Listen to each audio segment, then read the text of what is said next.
Are your Newtonsoft.Json .NET 2.0 build apps crashing due to the Newtonsoft.Json NET 20 DLL? I'm Sophie Chen, a senior Windows support engineer, and I'm going to diagnose that error and fix it now. As we prepare to fix Newtonsoft.Json NET 20 manually, consider the professional maintenance path for a more stable workstation. This is the Newtonsoft.Json NET 20, a foundational dependency for legacy applications targeting the .NET 2.0 runtime, responsible for configuration parsing and localized logic execution. If missing, older utilities and localized software ports may fail during startup with a module load failure before the managed runtime fully initializes.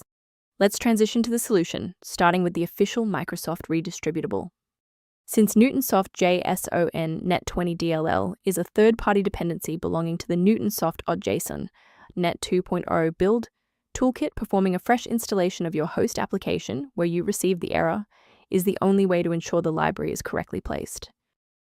If the installer was unable to bridge the gap, we will move to phase 2 of our diagnostic to refresh the system's memory.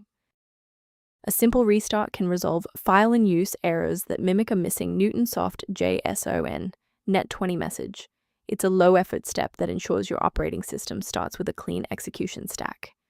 Don't forget to bookmark the video or give it a like before you restart. It's the fastest way to jump right back into this tutorial after the reboot. If a quick restart didn't do the trick, it's time to look deeper into the system configuration.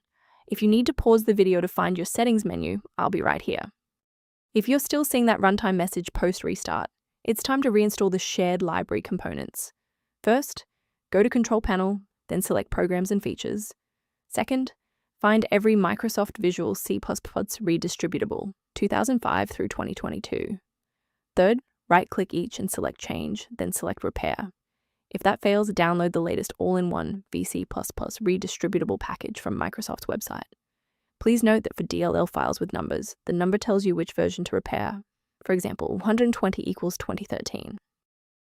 I'd like to provide a brief technical warning about the risks of using unofficial file repositories.